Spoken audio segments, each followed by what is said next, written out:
United States of America, to the republic for which it stands, one nation, under God, indivisible, with liberty and justice for all. Thank you, Vice President Bueller. Welcome, everyone, to tonight's meeting of the Penn-Harris-Madison Board of School Trustees. I want to welcome everybody who's joined us in the boardroom. It looks like there's a good crowd there in the boardroom at the Educational Services Center. I also want to take a moment to welcome everybody who is joining us by our live video feed. The first thing that we need to do tonight before we get down to the order of business is take a roll call of the board members who are present. I'll call out the names of the board members. When I call your name, please just respond by saying present. Mr. Beeler. Present. Mr. Fox. Present. Mrs. Galloway. Present. Mr. Garrett.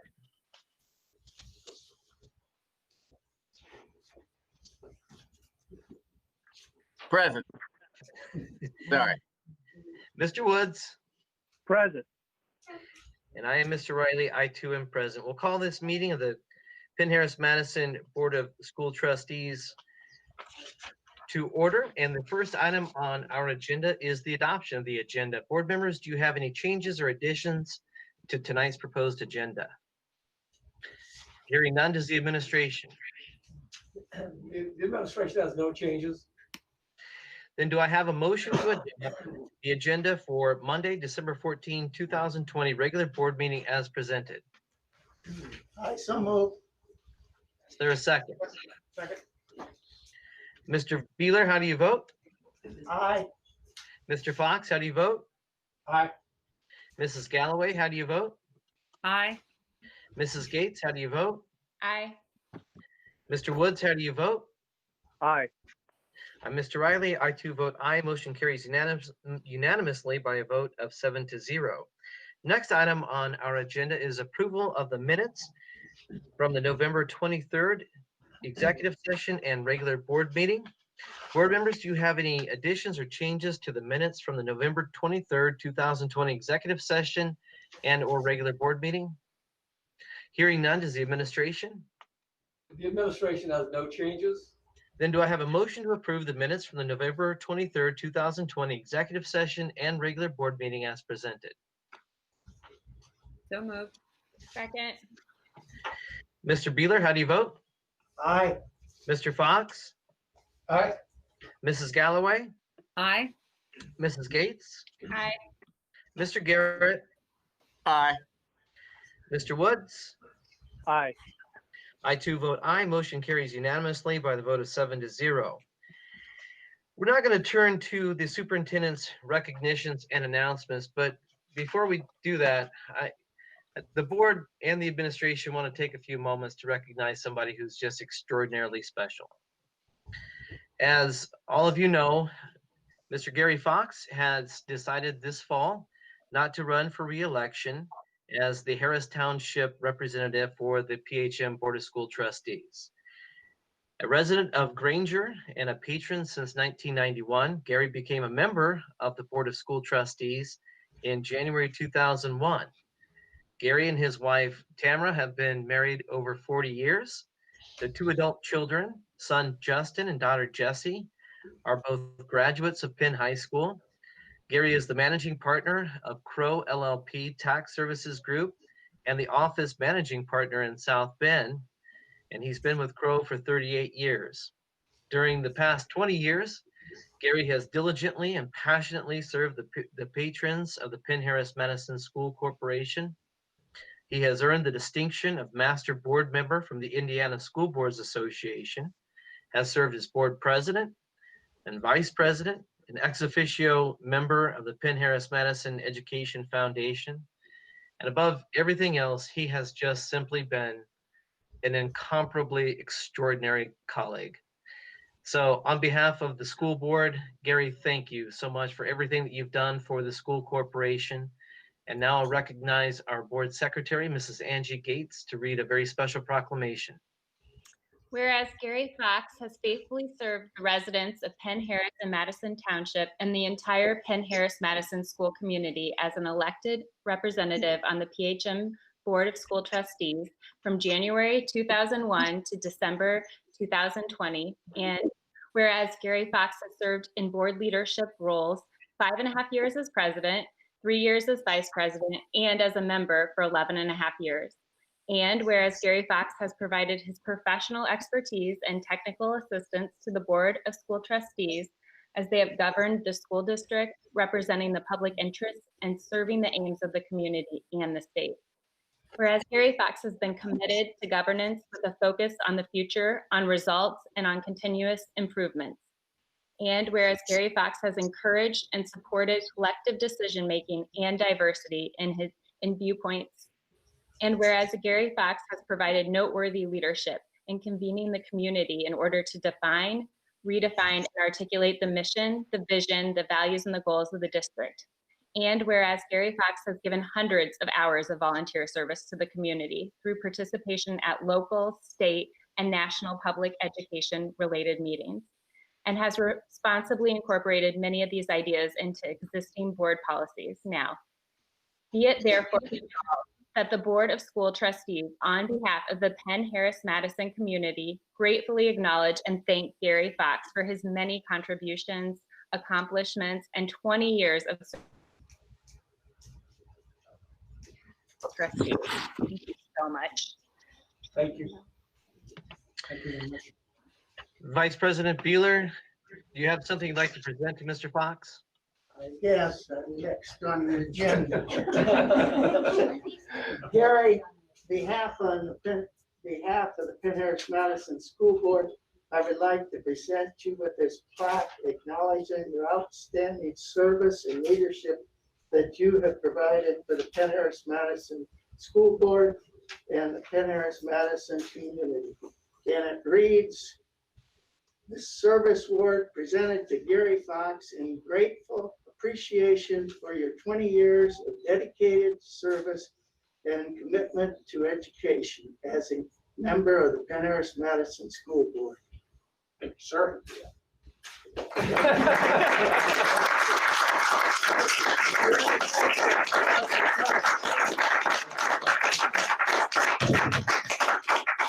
Well, Mr. Riley and Ms. Gates, thank you very much for your kind words.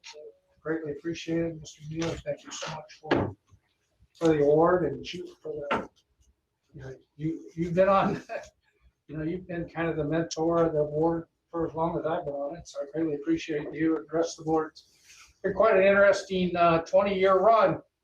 I wonder, as I came tonight trying to figure out, why, what was so special about what went on and the things that occurred there. And there were two events that just recently happened that I thought about. I think it says something about the whole school district and why this place is a little different than normal. We had a pretty much a first grader who, wanted a sugar cookie for Christmas, and it says allergy issues, and yet there's a teacher, Shelley Tweely, spent trying to come up with different recipes so that somebody with allergies could have sugar cookies. That doesn't happen everywhere. Then you get Krista Coletta, who was on Good Morning America, one of the versions of it, and how she was trying to connect and engage with students, and using stickers on her face and trying to do that. And there's a zillion more opportunities like that. And you think about, but it's something different, and in the board, the connection with the board, and how you move forward. There's lots of places that you have an opportunity to work. Not very often do you get opportunities where you see people going out of their ways to make it be special for others. I look back on the time like Donna Hughes, had an opportunity to work with her, and she was just absolutely fantastic in her role. And you thought, man, you'd never replace somebody like Donna. Then along comes Rochelle, and she steps in and just doing an admirable job as she's moved forward. Jerry, you've been just not only a great superintendent, but a fantastic friend, and I really appreciate that as well. I think back, you think about good leadership and the leadership Jerry has, and there's so many great people in this district, but you get Heather Short, Jason Snyder, and Aaron Linsky. All that's a sign of a leader when he has three people that he's brought along, all with tremendous skill sets. So are going to have a significant impact on education in the future. And so that's why we've probably done so much with your leadership here, understanding as we go forward and how you figure out bringing people forward.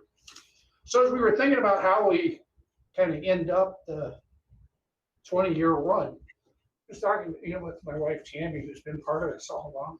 So we go forward, Jesse, Ryan, and 2 kids out there, Kayla and Brantley. And so what we thought about doing was knowing, you think about not only the teachers, the entire Penn-Harris-Madison community, the workforce that's been through. I mean, I constantly think about everything they're going through. They went from entirely, completely in person, and then we went to virtual, and then we went to not virtual, then we went back to virtual, and the poor community, the teachers, the administrators, going back and forth trying to figure that out. So what we thought we would do is pull together. We wanted to put together a grant fostering innovation and technology focused, somewhat on the elementary level, but allow the, work through the details of the Penn-Harris-Madison Education Foundation, how that works.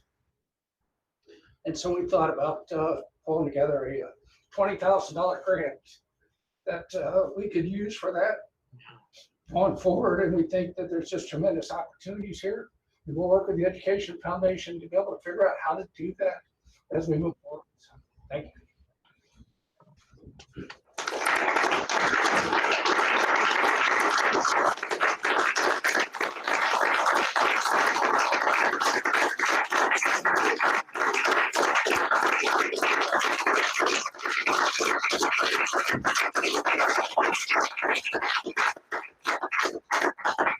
Look, you and I still don't have our holiday cards, so we need you.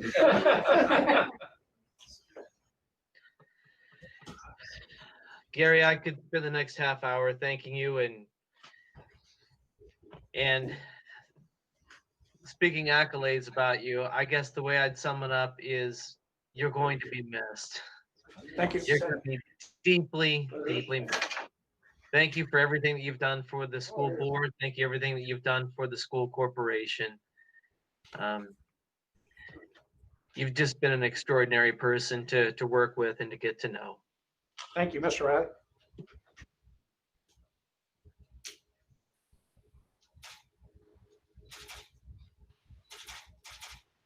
Thank you. Now, we always talk about that triangle of success, connect students, teachers, and parents. When we think about students, teachers, and parents, now this is absolutely amazing. Here we have a great school board member. And I'm very, very proud to say that I'm a colleague, and actually Gary was vice president when I was hired. I'm so proud to have served with him. I'm even more honored to be his friend. And to think of that triangle, he perpetuates that. And we look in this room when we think of parents, and here's his beautiful wife, Tammy. Why don't you stand, Tammy? Round of applause. It doesn't happen behind every family. And then he has a fabulous daughter who's our Indiana, she's our teacher of the year and nominee for Indiana Teacher of the Year, Jessie Kinney. Why don't you stand, Jessie? And then his favorite young kids in the world. I'll let you introduce them. Kayla is a first grader at Bittersweet, and Brantley soon to be a kindergartner at Bittersweet. Ryan, what's on the wall? Okay, well, that's right. Packer fan, by the way. That triangle exists right here, doesn't it? And that's and when Gary's talked about him and Tammy giving $20,000 for a grant partnering with PHM Education Foundation, that's another example of his generosity with time, talent, and treasure. He's always giving, very, very generous, great family, making an impact and being a lead person on those kinds of things.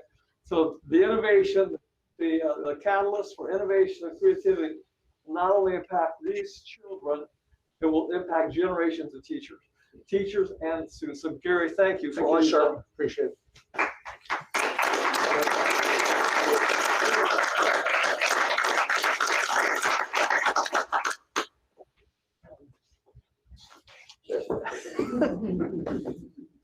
Thank you.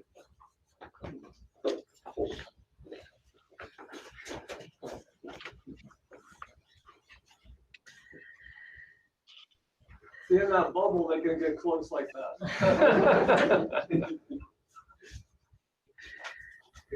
All right, well, we'll move on to our next item on the agenda, which is superintendent's recognitions and announcements. Dr. Thacker.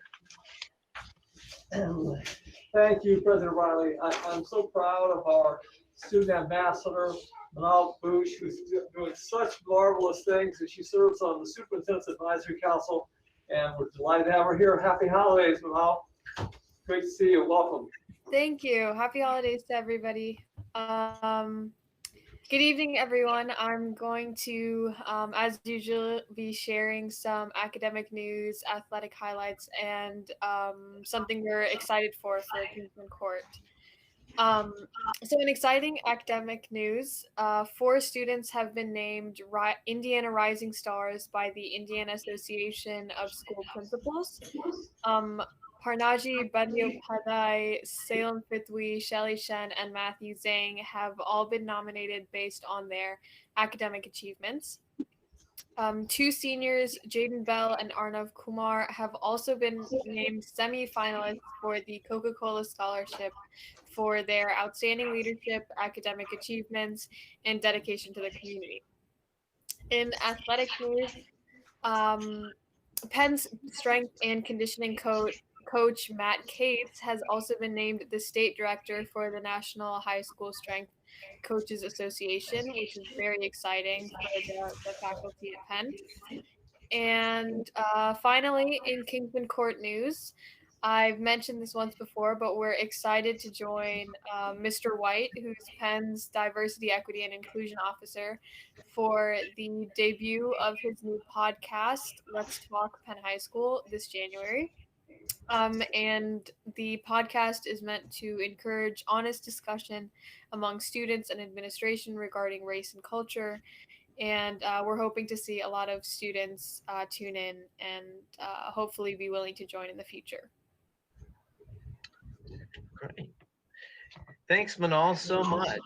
Appreciate your update on academic achievements and athletic accomplishments. Also, thank you so much for your work with the diversity podcast with Mr. White. I hope you have a wonderful winter break. We'll see you in January. Yep, January. Thank you. You be safe out there. It's great to see you again, Manal. You too. Thank you. Moving on to the next superintendent's recognitions and announcements, Dr. Thacker. Thank you, President Riley and Board of Trustees. In tonight's feature of What's New in Technology, we have a second segment focused on virtual learning and THM. In our last segment, we highlighted some examples from our elementary schools related to the hardware provided, which has helped them instruct in virtual learning. Tonight, we'll be showcasing 2 teachers from our secondary schools, and they will share with us more on the software and app options that have helped with management, engagement, and learning. Let's take a look.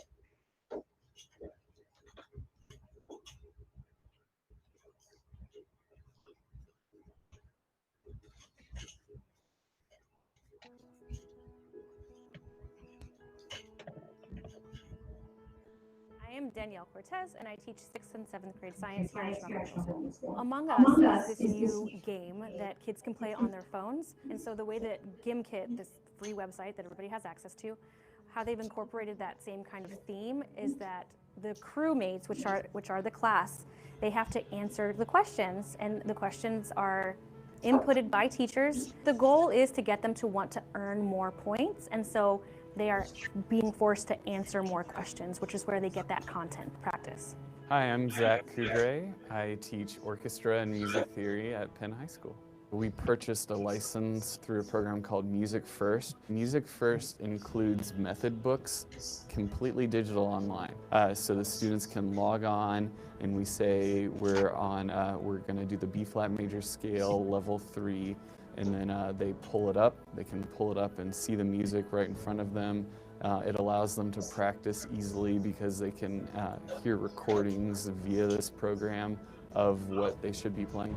Papara is a program that is connected to all of the students' Chromebooks. It allows us to airdrop links. I can just copy the entire URL, share the link, and it just opens on their Chromebook no matter where they are. It also allows me to monitor what they're doing. I try to give my students trust, however, so I use it primarily just to check on students, just to make sure that they are navigating where they need to be. One thing that worked out really well was utilizing Google Meet. We have everyone playing simultaneously. They're just all muted because a lot of what we're doing we can visually see. Okay, even though I can't hear it, I can see some things going on and give you feedback. There is value in just exploring. There are so many more apps that exist now than they did 8 months ago. There are so many tools that make this new reality so much more manageable and easier and more fun for the students because it's learning in a new way. And then another teacher told me that GimKit has like an Among Us, and it was amazing. Quite cool. What a great video, great presentation. Thank you, Dr. Thacker, for orchestrating that as an update on our virtual learning. As always, please extend our thanks to our teachers who participated in that video and to Mr. Fraterna for making the video. Next up is our consent agenda. Dr. Thacker. Thank you, President Riley and Board of Trustees. The administration recommends approval of the 9 items appearing on the consent agenda as presented. Appearing on the personnel report tonight on the classified staff is one retirement. Patty Bell, Technology Division Secretary at Penn High School, who retired effective December 4th of this year after 23 years of service. So our best, on behalf of the board and the administration, we wish Patty the very, very best in her retirement.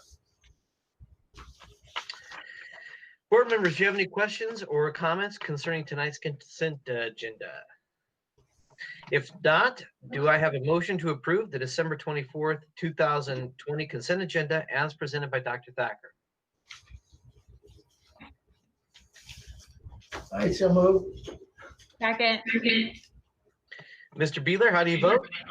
Aye. Mr. Fox, how do you vote? Aye. Mrs. Galloway? Aye. Mrs. Gates?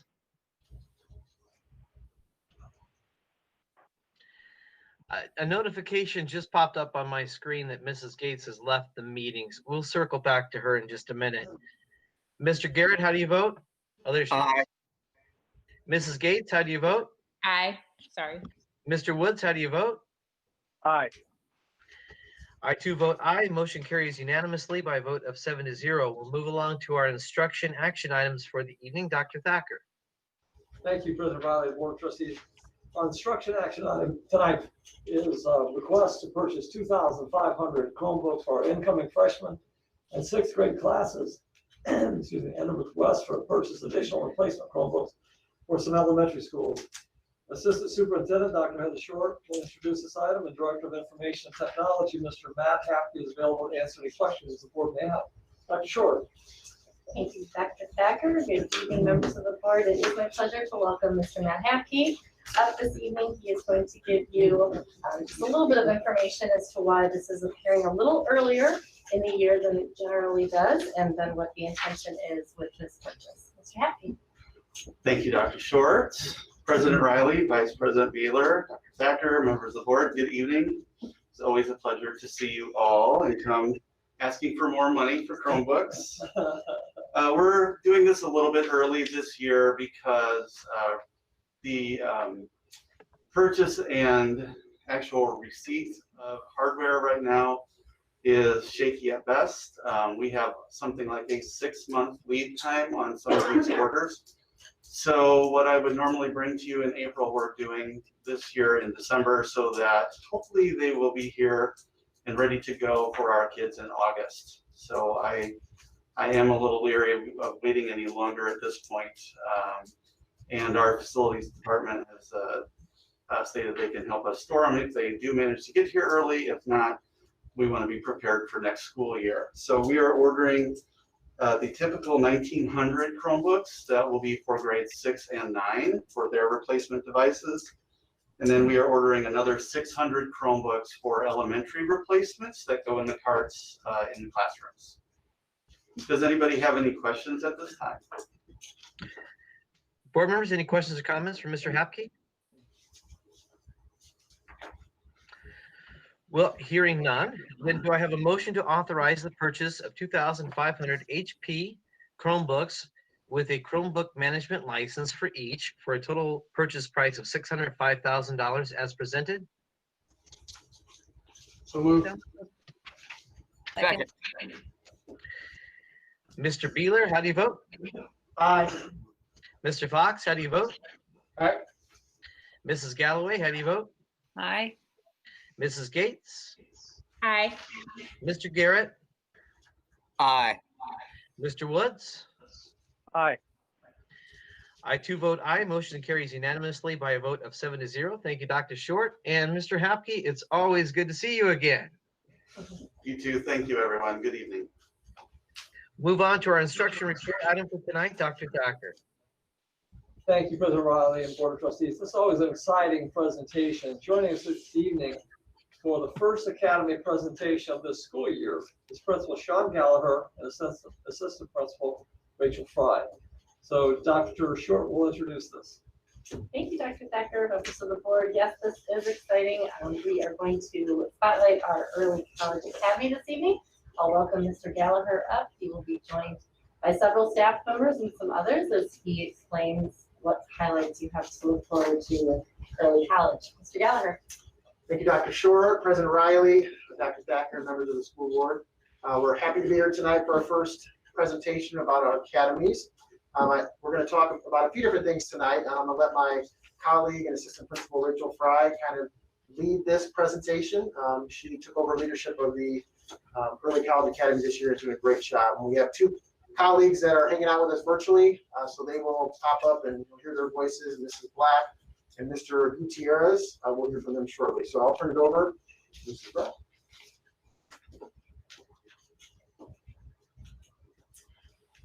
Thank you, Mr. Gallagher, and good evening, President Riley, Dr. Thacker, and members of the board. Tonight, we're going to share with you a quick review of the history of the early college program, and then some exciting updates that we have this year and looking into the future.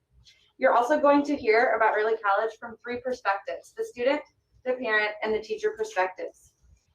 At this time, when we kick it back to look where the program began, I'm going to turn it over to the Early College Academy leader, also an early college teacher, an early college parent, and a PHM 2018 Teacher of the Year, Mrs. Danielle Black.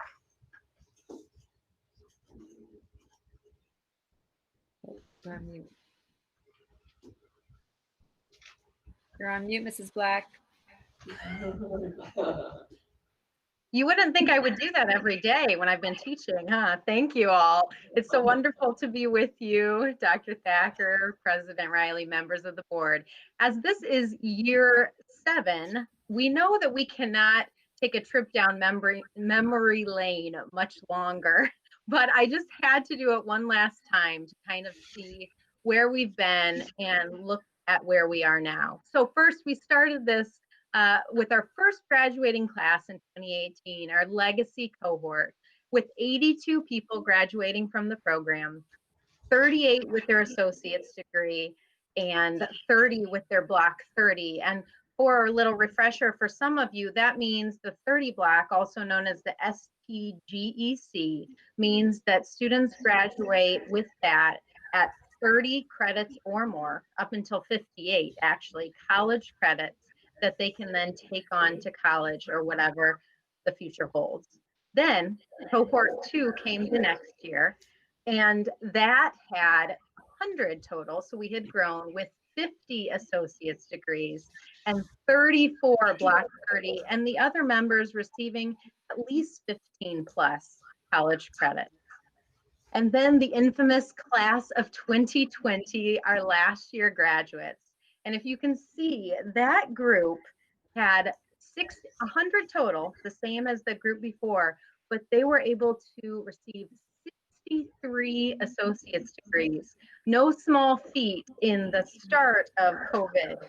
and all that it took for our teachers and the students to push through and make that happen. And then 21 with the 30 block and 16 with 15 college credits or more.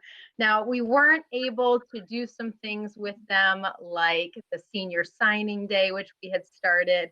We weren't able to sit with them when they graduated, but thanks to our early college teachers and the dedication of them, we were able to visit all 100 households and to deliver signs. I think some of you were able to participate in that amazing event as well, and socially distance show our love and support for this amazing class of 2020.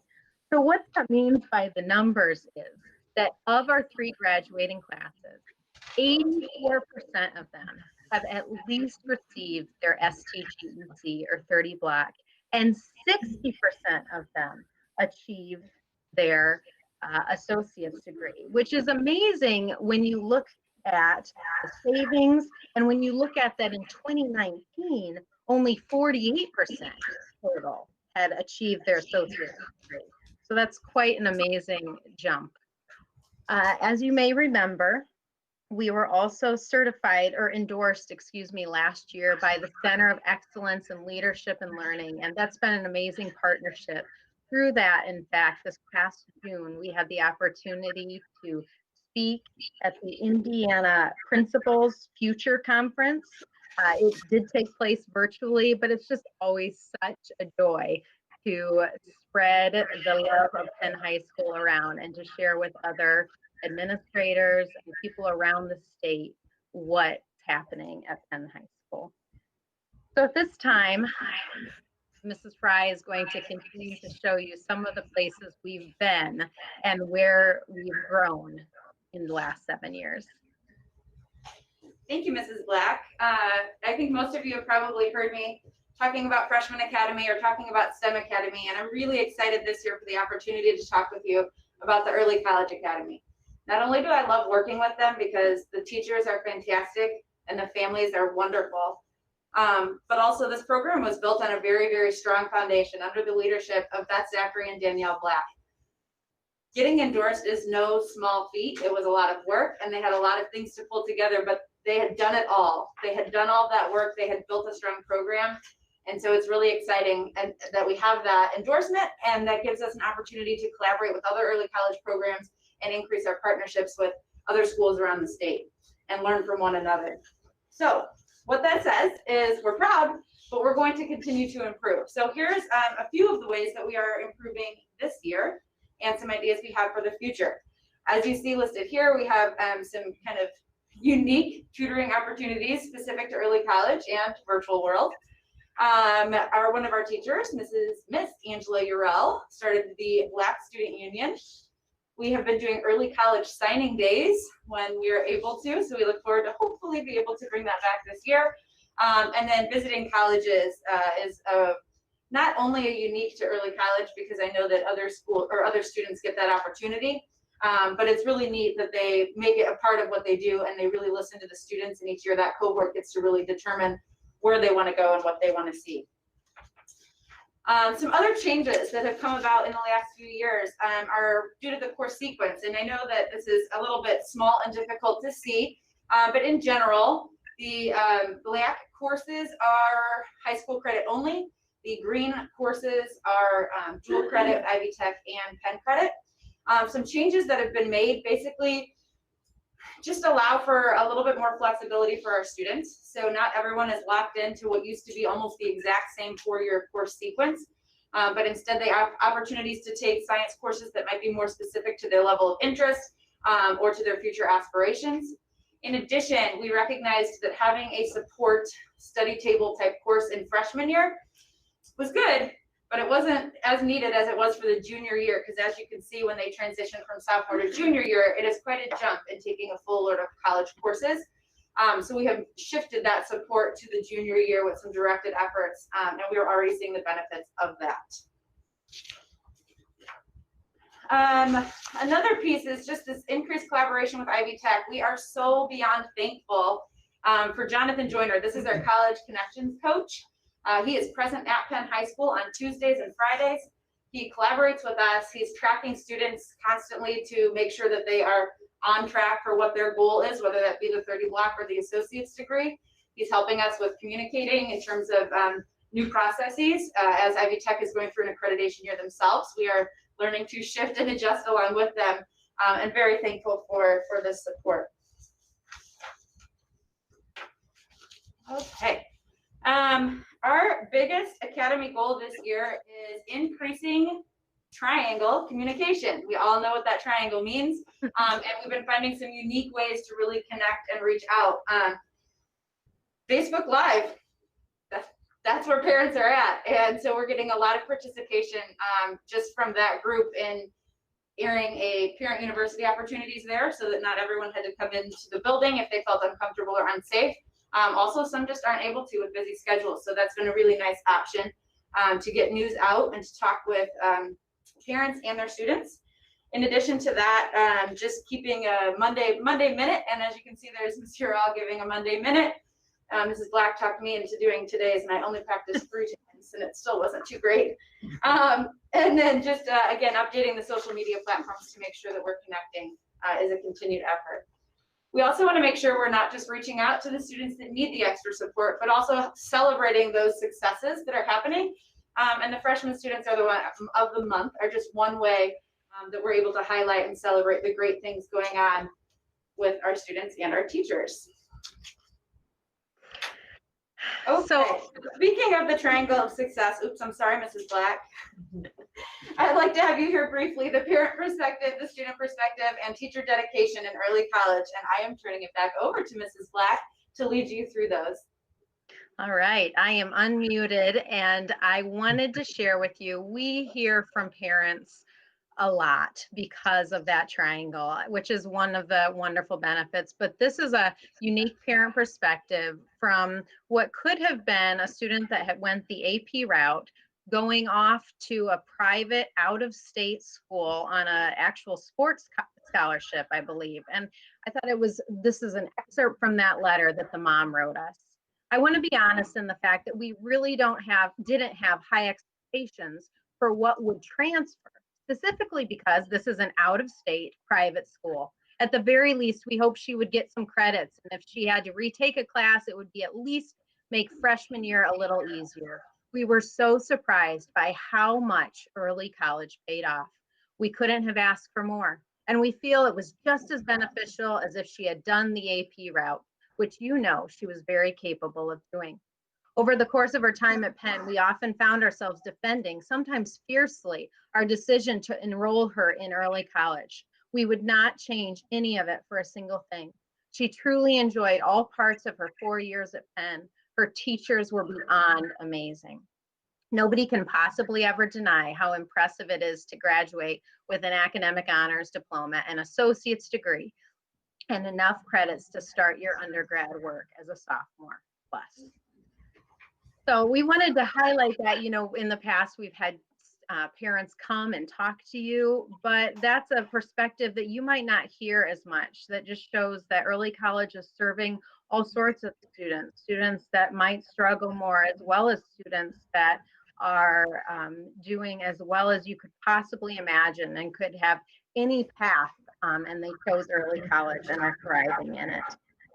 So now for the student perspective, we have an amazing senior by the name of Ibrahim Mahid. He could not be here tonight because that's another wonderful thing about early college students. A lot of them balance the rigor of the classroom and those dual credit classes with work.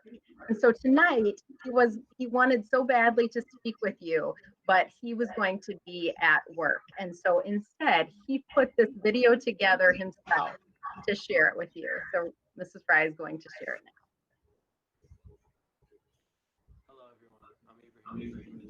I'm so honored to have this opportunity to be the voice of the students of the Early College Academy and to be able to speak about some of the things that I think make up this wonderful program. I was first introduced to the Early College Academy by two of my closest friends. As graduates of the second and third cohorts, Muhammad and his brother Abdul Al-Saad both informed me about this exclusive opportunity that was waiting for me at Penn High School. Coming in my freshman year, I was greeted by this wonderful team of teachers and staff that offered my peers and I a warm welcome into the program. It wasn't really until my junior year that I fully realized that this program had much more to offer than just a general education. I believe that having the ability to learn and grow with the same group of students, generally from the same teachers, was the ultimate drive for the growth for both the students and the teachers. For example, the family aspect of this program has been able to generate much on the mental health of these students because of the safe environment it has created. Hence why the teachers have a way of listening to the students' issues and being able to positively react to them. Overall, I'm so thankful to be a part of something like this, something that is bigger than myself. I not only had the opportunity to pursue an education here, but I also gained perspective on what's more important in life, which is family. Thank you. Hello,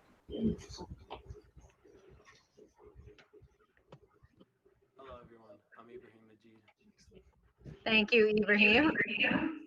I will let him know that we shared his words with you, and he was honored to be able to speak with you tonight, even if it was in this format. So he's a graduating senior, but we also wanted to show you a couple underclassmen comments. So I'll just give you a few seconds right now to look at some of the things that our underclassmen have to say about the opportunity to be in early college.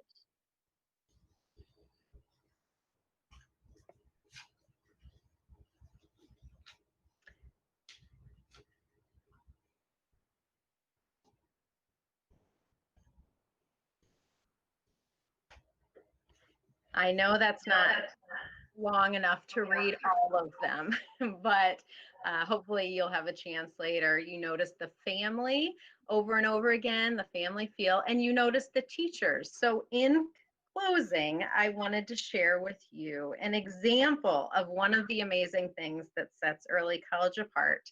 It's incredible teachers. And to present to you now our newest member of the Early College Academy, Jose Gutierrez.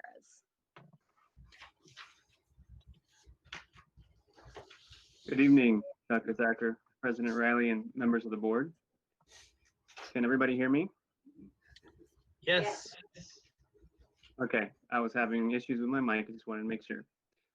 My name is Jose Gutierrez, and I am teaching Spanish 1 in the early college program this year. This is my second year at Penn and my 15th year of teaching, but only my first year in the early college academy. I start each of my lessons with a dad joke, so I'm going to share one with you. Did you hear that they're making a restaurant on the moon? The service is out of this world, but there's just no atmosphere.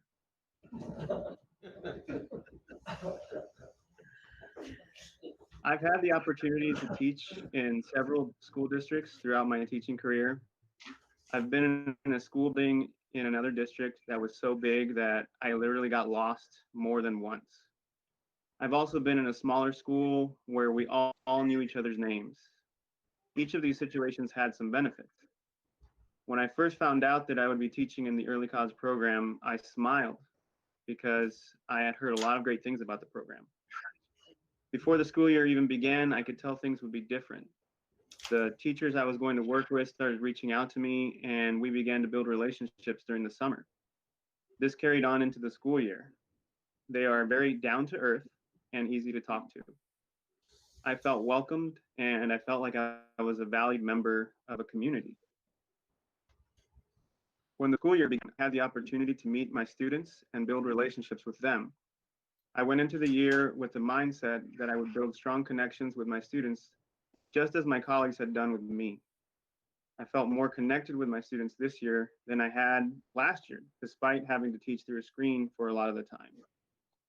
My goal was that each of my students felt as valued as I felt in our early college community. I've been impressed with early college and its unique atmosphere. It has the best of both worlds. The students in early college are a part of a great school district, and they have many opportunities where they can do many things that students would do in a larger school. They're also able to build close relationships with their teacher and with other students. I love being in the program and would highly recommend it. Although we hope that every student ends up reaching for the stars, they don't have to go far to experience a great atmosphere. Thank you so much, Jose. He is such a wonderful addition to our team. So before I close up and give you a chance to ask any questions, I wanted to share a phone call with you that I received last week. It was from a grandma, and she wanted to know if her student had gotten into the program. We are already at capacity for our class, well, about 5 short of capacity for our next incoming group of freshmen. And when I informed her that her grandson, yes, had in fact gotten into the program, she literally started crying. And she said, "You are changing lives.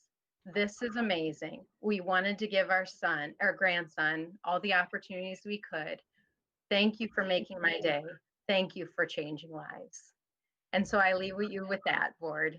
Thank you so much for continuing to support the Early College Academy. Thank you for continuing to change lives. And at this time, if you have any questions, we'd be happy, any of us, to answer them. Thank you.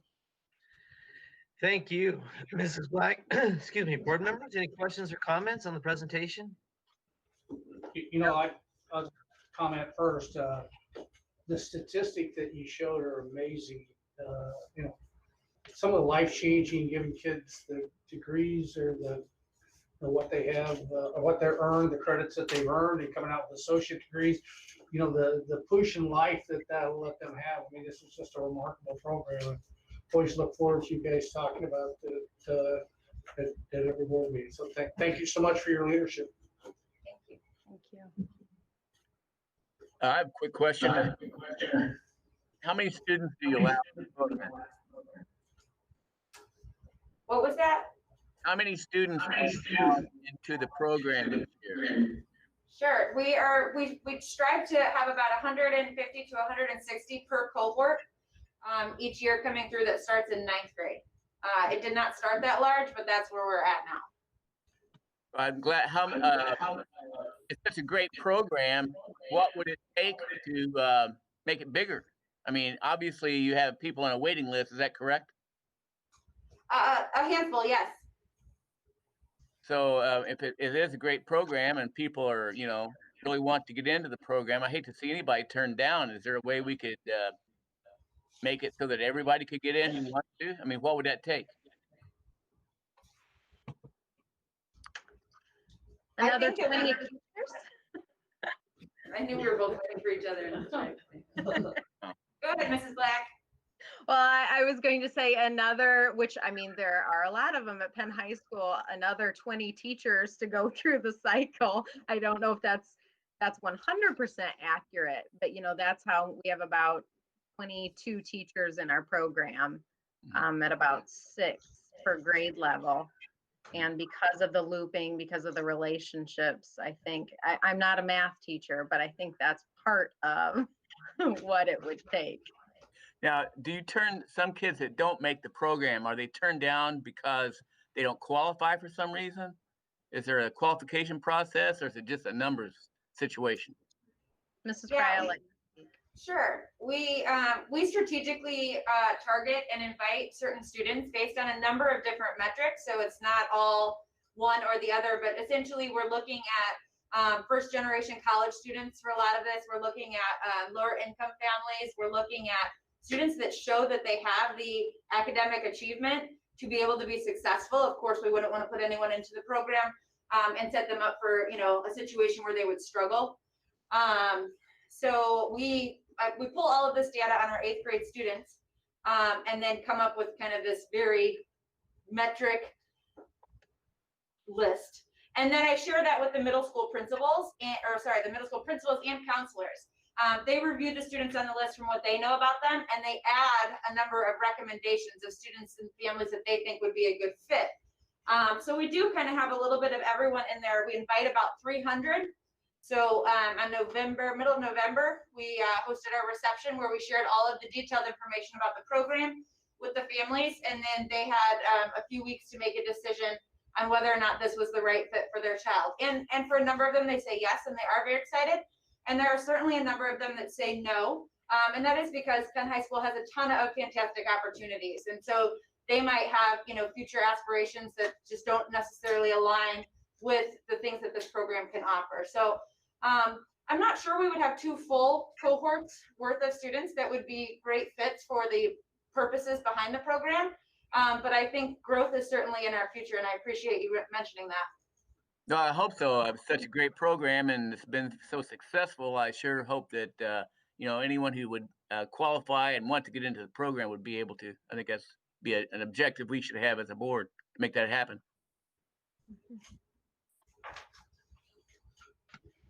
That's all I have. Thank you. Thank you, Mr. Garrett. Other board members with questions or comments? Well, there's so much to say about this presentation.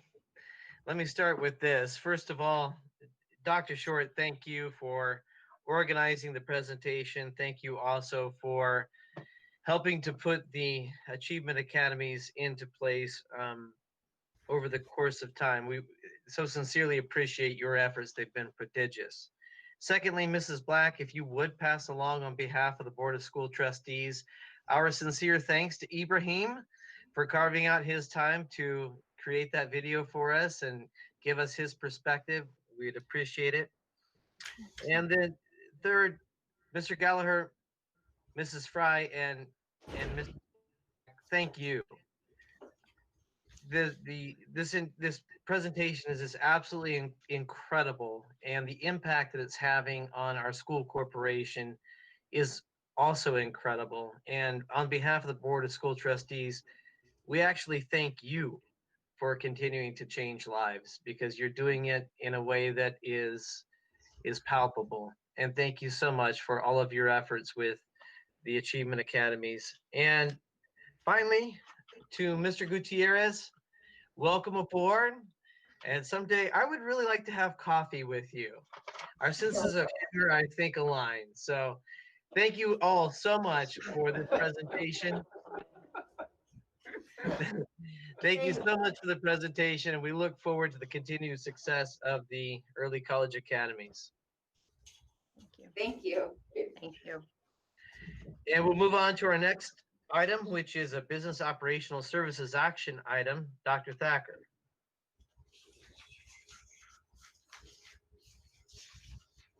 Thank you, President Riley, Board of Trustees. This is a capital improvement project, bid quotation awards. This Chief Operating Officer, Mr. Aaron Lensky, will share information relative to this business action item with information about 2020 capital improvement projects change order. Mr. Lensky. Thank you, Dr. Thacker. Good evening, President Riley, members of the board. I don't have any dad jokes, but I do have a change order for you. The administration previously requested and you approved the change order for the high school HVAC for the new weight room and science edition. And at that time, I indicated that we'd have a follow-up change order for electrical. So that cost for that change is $13,697.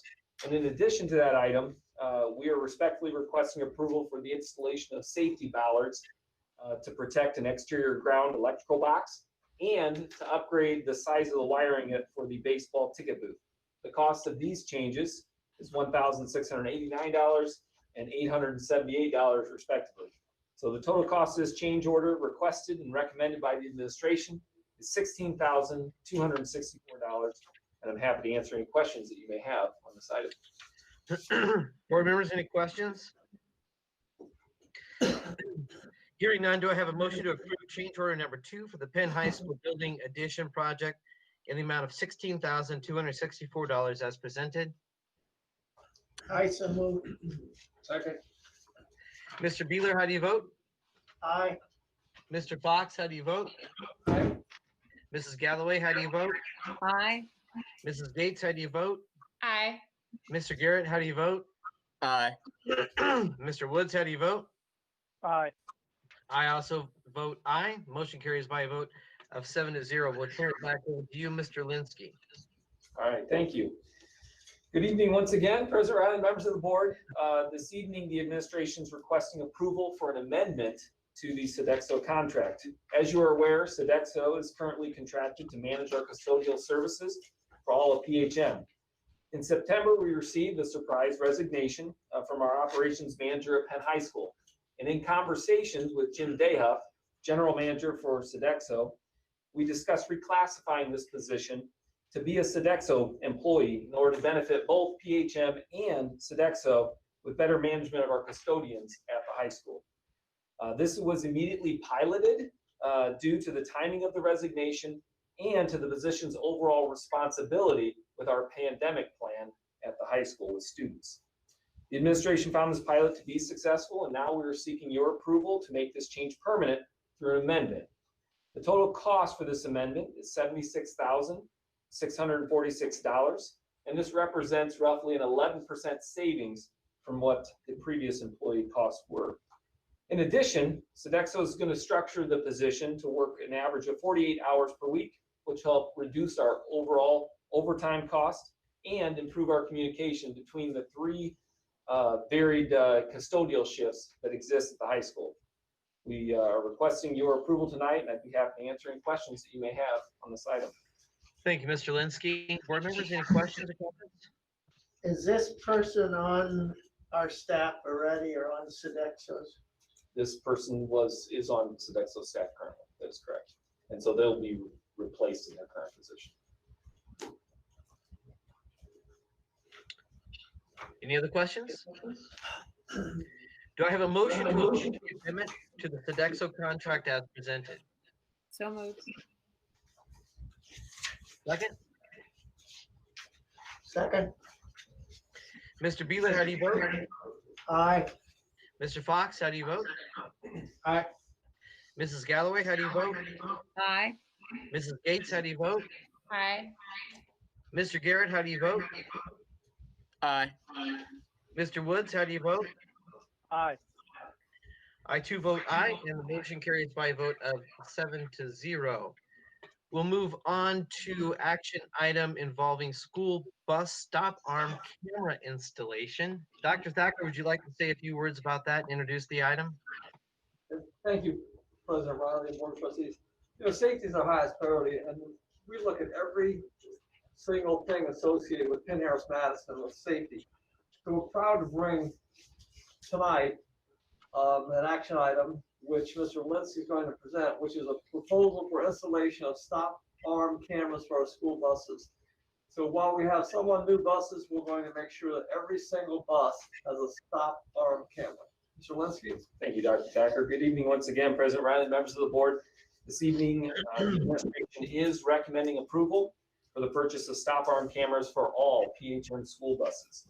Currently, the district has 15 out of our 135 school buses outfitted with this technology. Since the spring of 2019, we have installed these as standard on all new buses that were purchased by the district. By making this investment tonight, we will avoid waiting over 10 years to outfit the rest of our fleet with this important safety feature. The installation of new equipment will provide new camera systems on all buses. This includes higher resolution interior cameras, recorders, and hard drives.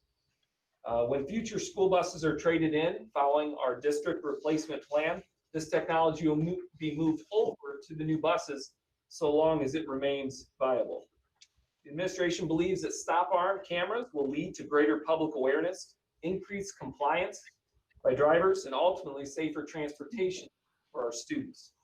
The administration has met with representatives from the St. Joseph County Police, the Mishawaka Police, and the St. Joseph County Prosecutor's Office to address all requirements and protocols for school bus stop arm violations in order for them to be properly prosecuted. The total investment for the implementation of these safety features is $363,739. That's approximately $3,200 per school bus. We anticipate equipment, with your approval, would be shipped by the end of December, and we would begin installation in January. And I'm happy to answer any questions that you might have on this item. Mr. Linsky, I have a quick question. Will we be able to do our part in some sort of public relations campaign or marketing that we have, that our buses have this? It seems that the awareness that they're there is just as important as them actually being there. Does the company supply anything like that, or is that up to us to do? You're absolutely right. And I think that partnership, we talk about that triangle success in our school district, and we're expanding that with the various police departments and the St. Joseph County prosecutors. They're very interested as well as creating a public awareness campaign. So we'll work with Lucha Ramey and our communications department. I'm sure that our vendor will also work with us and help us get this message out to the community, as it's extremely important, because really, in order to save lives, the cameras unfortunately don't save lives. It's the awareness and the accountability for those individuals that violate that will ultimately save lives. Exactly. Thank you. Thank you very much. You're welcome. I have 2 questions, if I could. Yes, Number one, will this require any additional training for our drivers? Is there anything that they'll need to do, like any specialized training that's gonna be required for them to manipulate and handle these, or is it just a part of the arm system? So it's an automatic system that's installed on the bus. The driver ultimately the driver is responsible for reporting it. So there are certain protocols that have been put together, and the driver is the first step. The driver has to recognize it's been violated, and that begins the protocols and procedures towards giving the information to the prosecutor's office. All right, great. And the second question I have is, what is like the life of one of these cameras? I mean, or maintenance problem? We're looking forward to like a 10-year deal with no maintenance, or how often will they have to be replaced? And is there any maintenance we can do to enhance the lifetime of these cameras? That's a great question. Generally speaking, they indicate that the camera system are spec'd out for 10-year life cycles. As you are aware, our buses are replaced on a 12-year cycle. Typically, the systems will last past that point. That's basically what they design them for before they come out with the next greatest iteration. The hard drives, though, do have a lifetime warranty for as long as we own them. So at some point, what I anticipate is as we begin replacing buses and we transfer that technology, that will probably work in my mind for about 5 years. And at that point, I'll begin to put new technology in those buses, and the equipment that we take off of buses will be used as backup, and we'll start using that for our replacement parts to make sure that the buses continue having the technology in place. Just one follow-up. Do you foresee in the future that there'll be regulations that require all buses that are sold to schools to just have these on them automatically?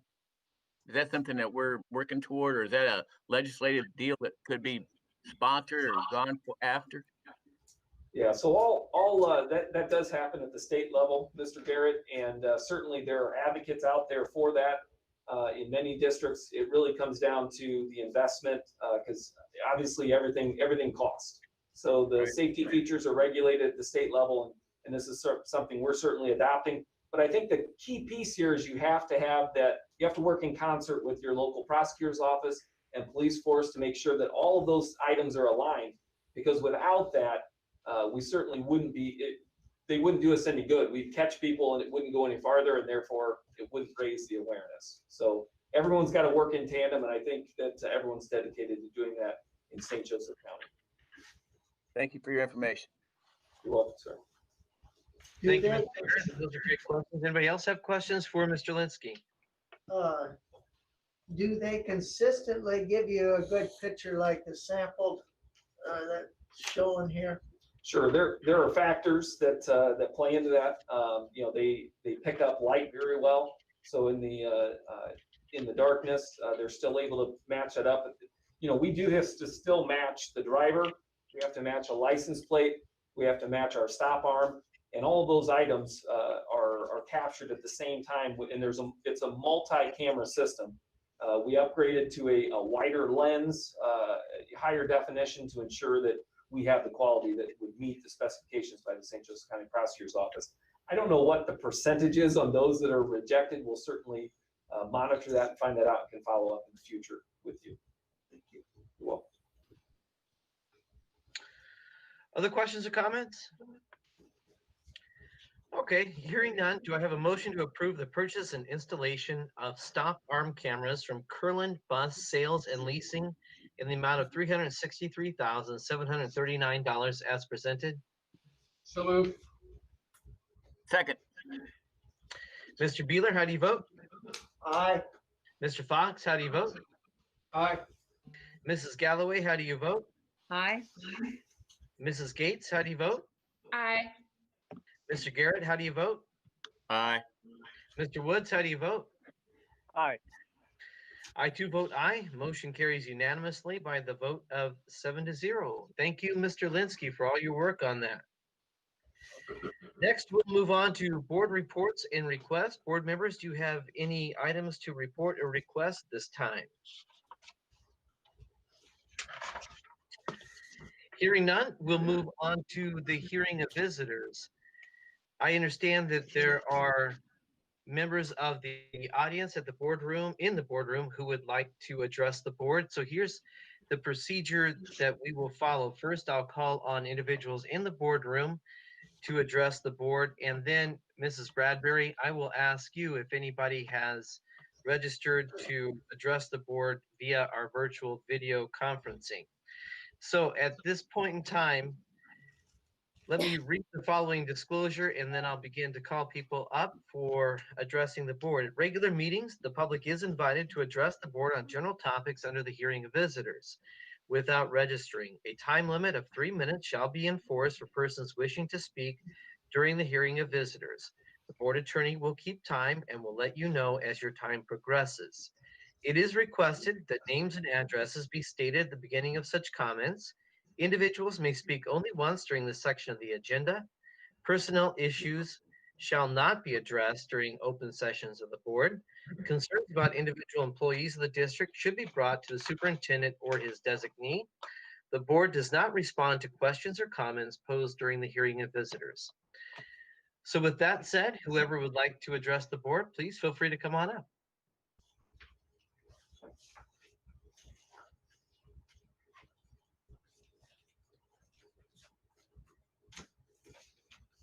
Good evening, President Riley, Dr. Thacker, and board. My name is Brian Jones. I've been here a couple times before on behalf of several families in the PHM community that believe that our kids need to be in the classroom. The virtual stuff's not working out. And I think when you look at two things, you kind of check two boxes and you say, hey, is this safe? And do people realize it's safe, right? The CDC and a lot of leading health experts have recently come out and said kids need to be in school. I've checked the local numbers here.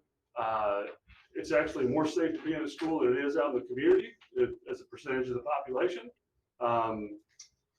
So I think we can check that off the box and say, hey, you can come back to school safely. And Penn High School's done a really, really good job of putting in the risk mitigation strategies to keep the spread down to a minimum.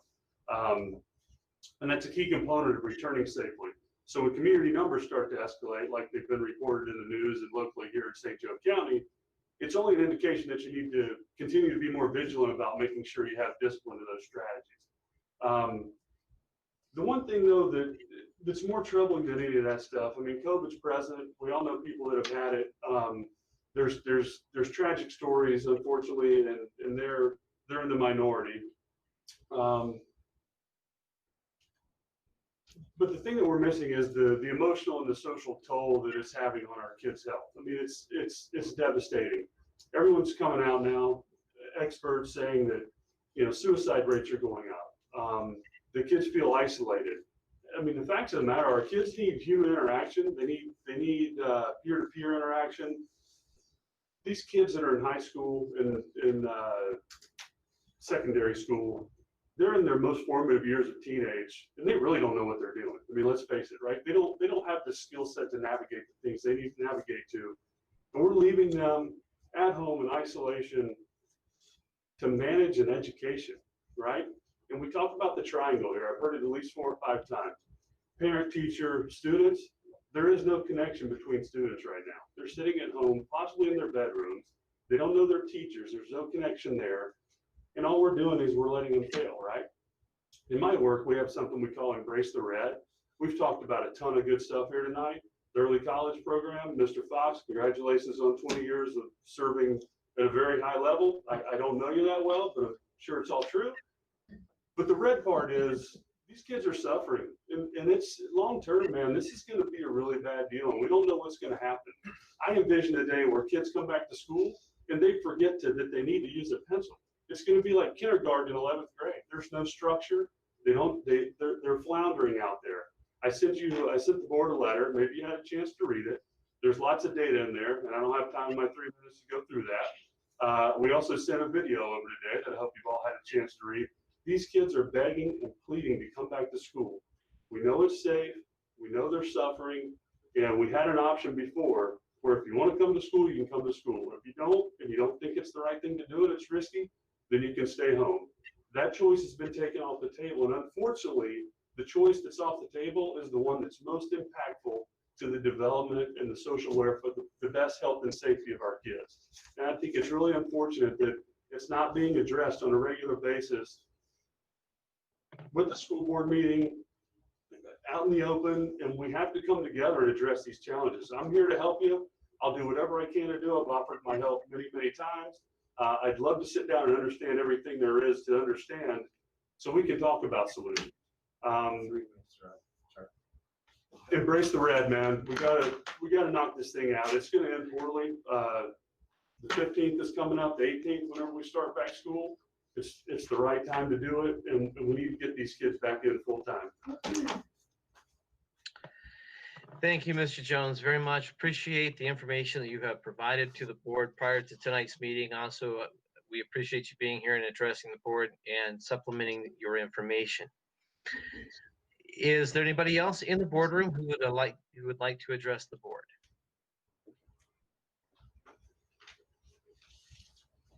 Good evening.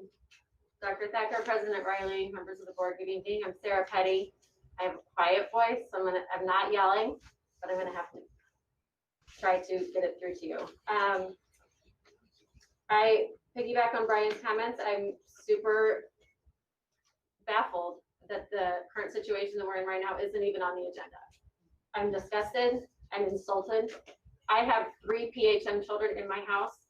One of them is struggling more than the others, and it's not even on your agenda. I don't understand that. We are, juniors and seniors are at a life-altering moment in their lives. Grades are plummeting. Some of them will no longer be looking at the college of their dreams, but community college or no college at all. And seniors will not be graduating this year, and you know this. What are you doing for these kids? Buying more apps? These are the kids that have to be in your school buildings. These are the kids that need your help. Board members, I do not need to remind you, you are elected officials, and you are letting your constituents down. This is a community crisis, a mental health crisis. So what is the plan? It's not even on your agenda. You send surveys, and I applaud your efforts trying to make sure you do 1 per student in your house because each child is so different, but you are missing the mark. You have to ask 3 things. Is this working for you? Is it working, but you prefer to be in school, or is it not working? I can tell you right now, my 3 kids, a different answer for each one. I'm referring to the fact that some kids can manage your virtual platform and some simply cannot.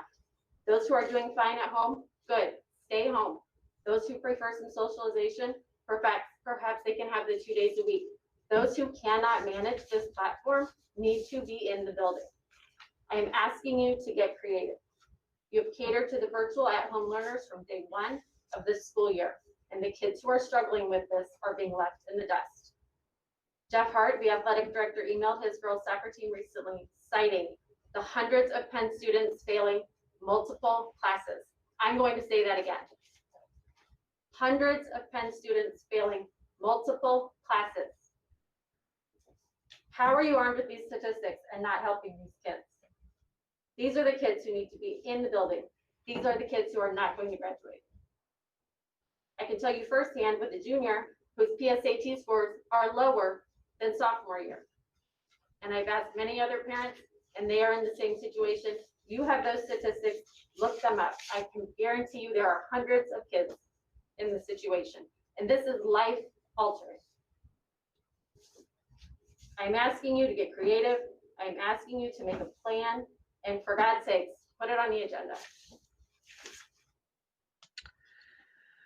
Thank you, Mrs. Cuddy. Appreciate you addressing the board. Raised a lot of good points. Is there anybody else who is in the boardroom who would like to address the board?